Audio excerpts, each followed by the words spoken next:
എന്തുകൊണ്ടാണ് ഈ രോഗം ഇങ്ങനെ റിപ്പോർട്ട് ചെയ്യുന്നത്? കാരണം തേടി വലിയ റിസർച്ച് ഒന്നും ആവശ്യമില്ല. മാലിന്യം വലിച്ചെറിയൽ തന്നെ. കഴിഞ്ഞ 20-30 വർഷങ്ങൾക്ക് മുൻപ് കേട്ടുകേൾവിയില്ലാത്ത ഇത്തരം വൃത്തികെട്ട രോഗങ്ങൾക്ക് ഒറ്റ കാരണം പരിസര ശുചിത്വം ഇല്ലായ്മയാണ്. കുളങ്ങളിലും പുഴകളിലും അറവ് മാലിന്യങ്ങൾ, ഹോട്ടൽ മാലിന്യങ്ങൾ, സെപ്റ്റിക് ടാങ്ക് മാലിന്യങ്ങൾ ഇതൊക്കെ തള്ളുന്നതിൻ്റെ വില തിരിച്ചു കിട്ടുന്നു എന്ന് കരുതിയാൽ മതി. എലിപ്പനി, കൊതുക് പരത്തുന്ന ഡെങ്കി ഫീവർ പോലെയുള്ള രോഗങ്ങൾ, തെരുവുനായ്ക്കൾ ഇതൊക്കെ വൃത്തികേടിൻ്റെ സൂചകങ്ങളാണ്. സമൂഹത്തിൻ്റെ ആകെ ബാധ്യതയാണ് ഇത് പരിഹരിക്കുക എന്നുള്ളത്. ഡോക്ടറുടെ തലയിൽ വെട്ടിയിട്ട് കാര്യമൊന്നുമില്ല എന്നതാണ് അദ്ദേഹത്തിൻ്റെ വിശദീകരണം. പക്ഷേ ഈ പോസ്റ്റിൽ അദ്ദേഹം തമിഴ്നാടിനെയും കർണാടകയെയും ശുചിത്വ കാര്യത്തിൽ കേരളവുമായി താരതമ്യം ചെയ്തിട്ടുണ്ട്. അത് വലിയ രീതിയിലുള്ള സൈബർ അറ്റാക്ക് അദ്ദേഹത്തിനെതിരെ ഉണ്ടാക്കുന്നുമുണ്ട്. അതിലെ വസ്തുത മാറ്റിവെച്ചാൽ ഈ പരിസരം ഈ രീതിയിൽ മലിനീകരിക്കപ്പെടുന്നത്, അതിലൂടെ ജലാശയം മലിനീകരിക്കപ്പെടുന്നത് തന്നെയാണോ ഇതിൻ്റെ പ്രധാന കാരണം? ആ നിലയിൽ ഡോക്ടർ ഹാരിസ് ചിറക്കൽ പറഞ്ഞതിനോട് താങ്കൾ യോജിക്കുന്നുണ്ടോ? അമീബ എന്നുള്ളത് 100 കണക്കിന് സ്പീഷീസ് അമീബ നമ്മുടെ പരിസ്ഥിതിയിലുണ്ട്. അത് ആദ്യം നമ്മൾ മനസ്സിലാക്കണം. അത് നമ്മുടെ പരിസ്ഥിതിയിൽ സാധാരണ കാണപ്പെടുന്ന ജീവികളാണ്. ഇത് നിപ്പ പോലെ അപൂർവമായി മാത്രം നമ്മുടെ ഉള്ളിലേക്ക് കടക്കുന്ന അല്ലെങ്കിൽ കോളറ പോലെ പെട്ടെന്ന് പൊട്ടിപ്പുറപ്പെടുന്ന ഒരു രോഗമല്ല ഇത്. രണ്ടാമത്തേത്, ഇത് മനുഷ്യരിൽ നിന്നും മനുഷ്യരിലേക്ക് ഇത് വ്യാപിക്കുകയില്ല. കോളറ പോലെയോ ടൈഫോയിഡ് പോലെയോ മറ്റോ ഇത് വ്യാപിക്കുകയില്ല. കോവിഡ് പോലെയോ ഒന്നും വ്യാപിക്കുകയില്ല. ഇനി അമീബകൾ, ഈ 100 കണക്കിന് സ്പീഷീസ് അമീബകളിൽ 3-4 എണ്ണമാണ് വാസ്തവത്തിൽ ഈ മസ്തിഷ്ക ജ്വരം ഉണ്ടാക്കുന്നത്. അതിപ്പോൾ അത് ഏത് സ്രോതസ്സിൽ നിന്നാണ് ഈ പ്രത്യേകതരം അമീബകൾ ഉണ്ടായി വരുന്നത് എന്നുള്ളത് വ്യക്തമല്ല.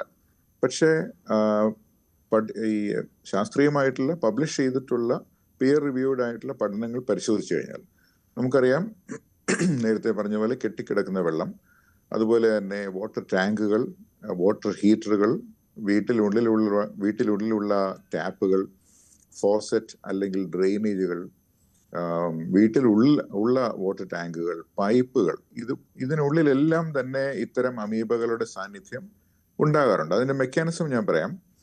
അതായത് ഈ പൈപ്പുകൾക്കുള്ളിൽ ഒരു വഴുവഴുപ്പുണ്ട്. ഈ വഴുവഴുപ്പ് നമുക്കൊരു വഴുവഴുപ്പാണെങ്കിലും അത് ടെക്നിക്കൽ ഭാഷയിൽ പറഞ്ഞാൽ ബയോഫിൽമാണ്.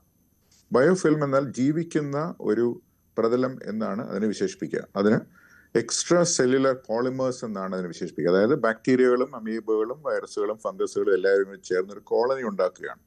ഈ കോളനി അവരുണ്ടാക്കുന്നത് അവരുടെ തന്നെ സുരക്ഷയ്ക്ക് വേണ്ടിയിട്ടാണ്. അപ്പോൾ അതിനകത്ത് അമീബകളും ബാക്ടീരിയകളും എല്ലാം സുരക്ഷിതമായിട്ട് ഏറെക്കാലം ജീവിക്കുന്നുണ്ട്. അതാണ് ഈ വഴുവഴുപ്പ് എന്ന് പറയുന്നത്. അപ്പോൾ ഈ വഴുവഴുപ്പിനുള്ളിൽ അമീബകൾ ജീവിക്കുന്നുണ്ട്.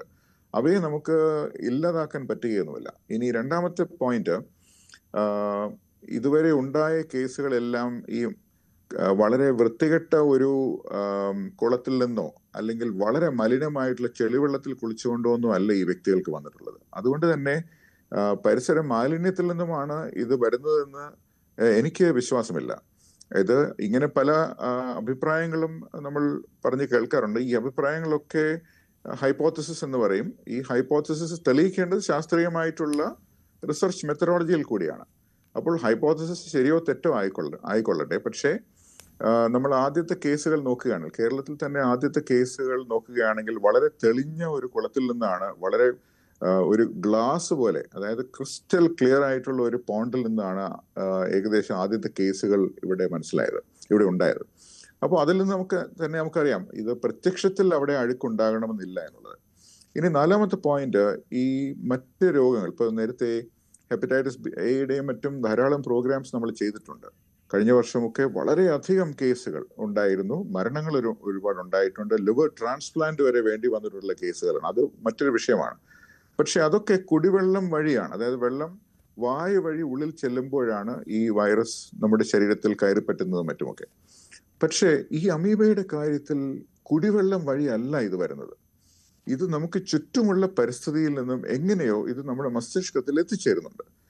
അതിനൊരു ഷോർട്ട് കട്ട് ഉള്ളത് നമുക്ക് എല്ലാവർക്കും തന്നെ നമ്മൾ പലതവണ വിശദീകരിച്ചിട്ടുണ്ട്. മൂക്കിനുള്ളിലേക്ക് അബദ്ധത്തിൽ ഇത്തരം വെള്ളം കയറ്റുകയോ മനഃപൂർവ്വമോ അല്ലാതെയോ കയറുകയോ ചെയ്തു കഴിഞ്ഞാൽ തലച്ചോറിനകത്തേക്ക് ഈ ജീവികൾക്ക് കയറാൻ ഒരു ഷോർട്ട് കട്ട് നമ്മൾ ഒരുക്കി കൊടുക്കുകയാണ്.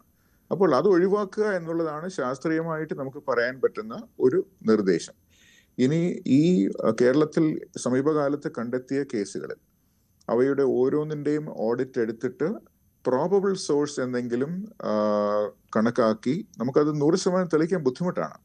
എങ്കിലും പ്രോബബിൾ സോഴ്സ് എങ്കിലും നമ്മളൊരു പൈ ചാർട്ടാക്കി നമ്മൾ പബ്ലിഷ് ചെയ്ത് കഴിഞ്ഞാൽ ഇതിൽ കുറച്ചുകൂടി വ്യക്തത ഉണ്ടാവുകയും ഈ പറഞ്ഞതുപോലെയുള്ള മാലിന്യവും അതുമായിട്ട് എന്തെങ്കിലും ബന്ധമുണ്ടോ ഇതെല്ലാം നമുക്ക് അന്വേഷിക്കുകയും ചെയ്യാം. തീർച്ചയായും മാലിന്യം തള്ളുക എന്നുള്ളത് വളരെ ഗുരുതരമായിട്ടുള്ള പ്രശ്നമാണ്. അത് ഞാൻ ലഘൂകരിക്കുന്നില്ല. കാരണം തെരുവുനായ ശല്യം, അതുപോലെ തന്നെ എലി ശല്യം, പാമ്പ് ശല്യം, അതുപോലെ തന്നെ ഈച്ച, അങ്ങനെയുള്ള ഒരുപാട് പ്രശ്നങ്ങൾ, കൊതുക് ശല്യം, ഇതെല്ലാം തന്നെ ഈ തെരുവ് മാലിന്യത്തിൽ നിന്നും നമ്മൾ ഉണ്ടായി വരുന്നുണ്ട്.